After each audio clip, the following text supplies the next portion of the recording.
When I shoot an Artifact of the Week video, I use a variety of areas in and around the National Scouting Museum as the backdrop. When the artifact relates to a display we have in one of the galleries, I use that for my background set. When there isn't a direct connection to the exhibits, I will often use the lobby, the Marchetti room, or the library or the reading room. Recently, I was asked about the shelves of books that appear in the background when I record some of the Artifact of the Week videos. The viewer wanted to know if they were Scout books or something else. So that got me to thinking that maybe others wanted to know more about the books and other materials we have in the collection here at the National Scouting Museum. This week, we'll learn more about the Seton Memorial Library and the associated reading room in this edition of Artifact of the Week.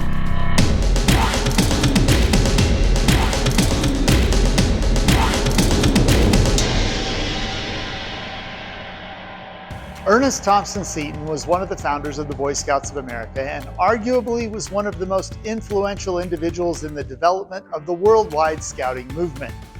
In 1902, he wrote a series of 7 articles in the Ladies' Home Journal titled Ernest Thompson Seton's Boys. Many view these as the precursor to his later birch bark roll. These articles saw several woodcraft tribes spring up around the country.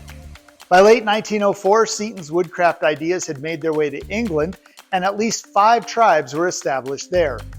In 1906, Seton himself traveled to England as part of one of his regularly scheduled lecture tours.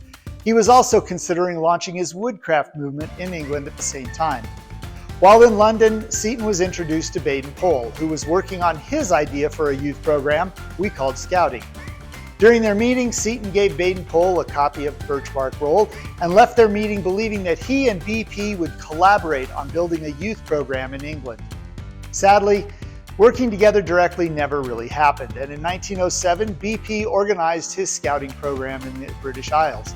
By 1908, BP's scouting was in full effect and began spreading throughout the British Empire and beyond. Unfortunately, the 5 Seton woodcraft tribes had folded at about the same time. The ideas and writings shared between BP and Seton most certainly influenced BP. In Scouting for Boys, there are several instances where Baden-Powell credits Seton for creating a game or as the source of inspiration for something in BP's text. When William D. Boyce brought scouting to the United States and incorporated the Boy Scouts of America in 1910, Seton and fellow artist and outdoorsman Daniel Carter Beard were both recruited by the new organization to bring their ideas, writings, and membership to the startup BSA. Their participation would give the new organization credibility and a core of members upon which to build. Seton would leave the BSA in 1915 and return to his woodcraft roots, establishing the Woodcraft League and continuing to promote his citizenship and character development model. Seton married his second wife Julia in 1935, soon after divorcing his first wife Grace. Seton's second wife Julia was born in New York City and earned both a bachelor's and master's degree from Hunter College. She married Ted Boutry in 1913, and in 1918 Julia was introduced to Seton following one of his many public lectures. She soon joined his staff, working as his assistant and organizing and scheduling his activities. When Seton started his Lives of Game Animals project in 1919, Julia took on the role of editor. In the summer of 1927, she accompanied Seton on his Woodcraft League expedition, traveling through the Dakotas, Wyoming, Colorado, and New Mexico. In 1930, Seton moved to Santa Fe, and Julia and her husband Ted followed him to New Mexico. And in 1933, Seton purchased 100 acres near Santa Fe, where he designed and built a 32-room building known as Seton Castle. Following their marriage in 1935, Julia continued to work with Seton on his books, lectures, and other activities. In 1938, they adopted a newborn daughter, whom they took with them on Seton's lecture circuit, occasionally having her appear on stage.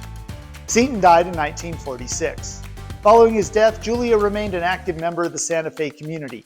She maintained Seton Castle and entertained many guests there until 1967, when she donated the majority of his art, his animal specimens and natural history collection, his Native American collection, and his personal library to the BSA. Thanks to the generosity of L.O. Crosby of Picayune, Mississippi, the Philmont Museum and Seton Memorial Library building was constructed here at Philmont. This building remained the home to the library until 2018, when the new National Scouting Museum building was opened and the Seton Memorial Library and the Reading Room became focal points of the facility. Julia Seton died in Santa Fe in 1975. So what exactly does the Seton Memorial Library hold and how is it utilized? Well, today the library is home to more than 15,000 cataloged books and other publications. In what is commonly called the stacks, you will find books on various subjects including fossils, biology, animals, technology, Southwestern art, bibliographies and biographies, history, New Mexico, and Native Americans, to name a few. One set of lower shelves houses a vast collection of adult and youth fiction as well. These two rows of shelves house the Seton Institute books, which came directly from Seton's personal book collection. Many of these have been autographed by the author or have book reviews written by Seton or a member of his staff pasted inside the front cover. The Seton Institute books cover a wide variety of topics, much like the other parts of the stacks. All of the books in the stacks can be read and used by anyone visiting the library. Additionally, all of the books in the stacks, except for the Seton Institute books, can be checked out by Philmont staff members when they are working here. Various books and other publications are also found in this area, but are secured behind glass. These include books written by Seton, James E. West, Daniel Carter Beard, and Baden Powell. We have a selection of Boy Scout handbooks, field books, and other official Scouting program literature. Here you will also find a complete reproduction copy of Seton's journals that can be reviewed. For example, this journal covers Seton's time in New Mexico hunting Lobo, king of the Carampah. There are also rare manuscripts and periodicals such as Scribner's, where Seton's published many of his writings for a number of years. Books behind glass can be reviewed by researchers and visitors. However, we do require you to contact us in advance so we can make sure our staff is available to assist you. Recently, we had a man from the Czech Republic who wanted to see several Seton-authored books he had not been able to find in any other location. This gentleman is involved in the woodcraft movement in his home country and has researched and written several articles and papers about Seton and the woodcraft movement. The library also recently helped a New Mexico author research New Mexico Native American pottery. She is writing a book on pottery styles produced by the different pueblos, and the library has several resources she wanted to review. One of my favorite tabletop presentations to give visiting Scouts and Scouters is to show them how the Boy Scout Handbook evolved by sharing with them original copies of the series of books that led to the first handbook. It's also fun to share with them how the requirements for the ranks have changed over time by showing them old Scout handbooks.